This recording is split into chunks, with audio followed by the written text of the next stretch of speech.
Right, so I'm just about to influence your buying decision on which of these to buy. So let's start with these. So these basically come with the Thrustmaster T150, and the Thrustmaster T300 RS comes with a similar pedal set. However, the Thrustmaster T300 is slightly better, and the plates are metallic instead of full plastic, which just adds a little bit to the build quality. So these are very basic. You got your throttle and brake. Actually, no, I got these mixed around. So this is the throttle and this is the brake. And in terms of capacity, I mean, these are very flimsy. They're very inaccurate and they're very easy to break. So they're not as consistent as what you would want if you want to continue your sim career. So these pretty much you toss them in the bin. Now these are what I'm talking about, and this is more of what I like. So this is the Thrustmaster T3PA pedal set, which is basically the upgraded version of these.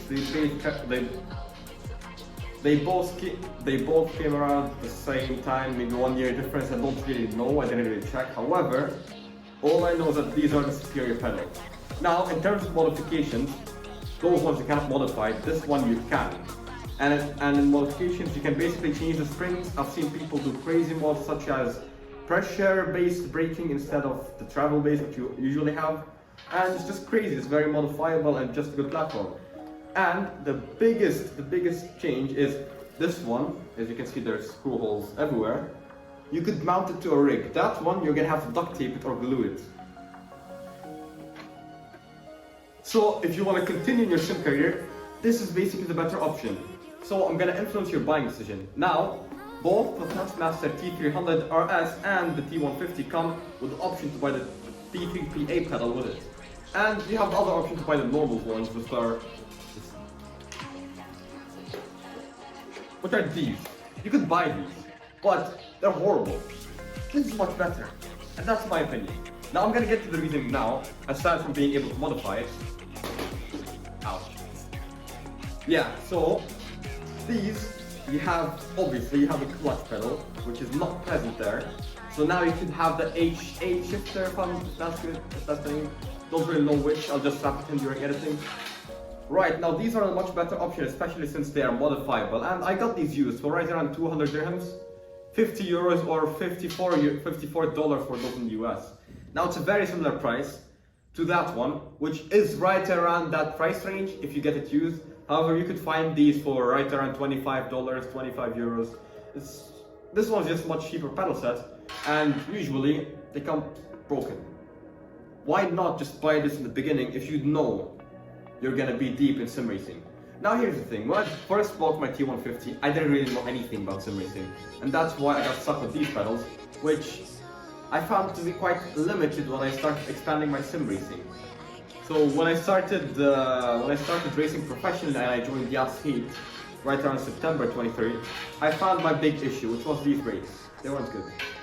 This is the original Thrustmaster T150 pedals, they are pedals, but they're quite horrible at what they do, especially since this one had many issues, which I fixed, so I don't have these issues anymore. But the main issue is the inconsistency of the pedal. So you can see you only have two pedals, so you cannot really use a manual setup. Right, so these are the Thrustmaster T3PA pedals, which are quite nicer than the original ones that came with my T150. However, these will not work. I'm gonna have to... Right, so that's much better. With the new Mercedes-AMG Boost, I should be a better driver, hypothetically, since I'm Hamilton now. Right, so starting the 5 laps with the worst pedals, which are the normal ones, what I'm going to do is proceed to the start-finish line and basically skip to the best lap.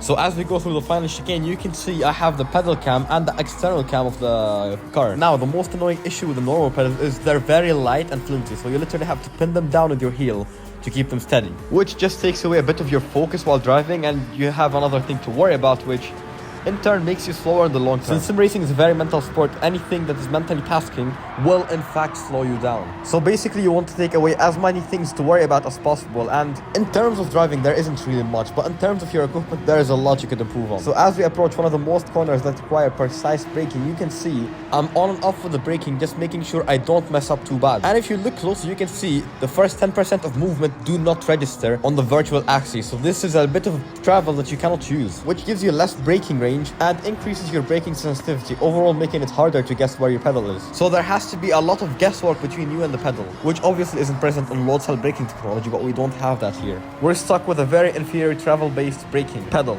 And in terms of actuator-based braking pedals or travel-based braking pedals, Logitech by far has the best stock pedals. I'm not gonna mention the Thrustmaster TLCM because I have not tried them yet. However, if you compare them to the T3PA, which should be the direct comparison as they are both similarly priced. Out of the box, the Logitech is just a much better package in my opinion, mainly because the braking is much less sensitive and is harder to compress compared to the T3PA, which is not even close. Now the braking mod that's official from Thrustmaster gets the T3PA closer to the Logitech pedals, but I haven't tried it, so I cannot really judge it personally. But the comparison is between the Thrustmaster normal pedals and the T3PA pedals, which in terms of braking pressure is not much different. The Thrustmaster T3PA is ever so slightly harder, but it's not too much of a difference, honestly. In fact, if you're wearing shoes, you would barely be able to notice it. So for it to really be different, you have to buy the mod from Thrustmaster, which isn't really expensive. I think it's around $25. I didn't really check it, so I don't know. However, I'm speaking based on expectations from the market. Now, as we wrapped up this lap, you can see my delta is -0.3 and is increasing on the exit of that corner, which by the way is nowhere near my record. And I did the 5 laps to get some important data on the pedal's capabilities and confidence. So as we finish the lap, I'm just gonna exit and check our timing board properly. So as soon as I hit the exit button, we should be thrown to the menu, and then from there we can see the timing board. Finishing with the fastest lap of 153.8, we can now see the timing board properly, and let me just pull it up real quick. If you take a look at the optimum reading, you can see that the optimum lap is a 153.25. Now how the optimal lap system works, they basically mix up your best timings in every sector and give you an estimate of what your lap would be. So doing the 5 laps, you should get valuable data points to see what your pedal capabilities really are, since you have 5 chances at each and every sector. Right, so now starting my second practice session, you can see now we have the T3PA pedals, which are superior in many different ways. Not how I expected though. Now my main expectation came from the braking. I expected it to be more harder, but it's not much harder. However, it's much more smoother and you have a bit more travel, and it's just a better platform overall. So as we skip to the fastest lap, which is the 3rd lap for my 5 lap testing, so as we approach turn 1, you can see the difference is almost immediate. I'm much more confident with the pedal and I trust it more, which again gives me one less thing to worry about, so I can focus more on racing. And you can see how I carry all the confidence into this turn, and you can see how I'm very precise on the brakes, taking the exact line I planned in my head, which is honestly harder to do with the previous pedal. And that's mainly because it's very inconsistent, especially older used units, which tend to come with a lot of problems. And since mine were used and quite old, they were very inconsistent. Now again, the T3PA pedals were used, and I asked the buyer how long he had it for. He said he had it for a couple years, 7 years to be exact, and they were just sitting collecting dust. So both of them come from very similar backgrounds, and you can see the T3PA is just a much better pedal. Given that it stood the test of time, which the normal pedal didn't really do, I had to fix it multiple times and I had a lot of issues. So we have one bulletproof point, which is this one is more reliable and more future-proof. And to be honest, I seek reliability and consistency a bit more than performance. Because if a pedal is consistent, you know what to expect from it every time you hit it. However, if it's inconsistent, you're just gonna have to guess a lot, and a lot of the time you guess wrong. So that's the main criteria where the T3PA is dominant, aside from being able to mount it to rigs and it being more future-proof and modifiable. Oh, and I forgot to mention this. I haven't talked about it at all. You have a clutch pedal, so now you can buy the gear shift and add it. Now, if you look at the timing board, you can see the times are very consistent, and that's exactly why I find this pedal is better.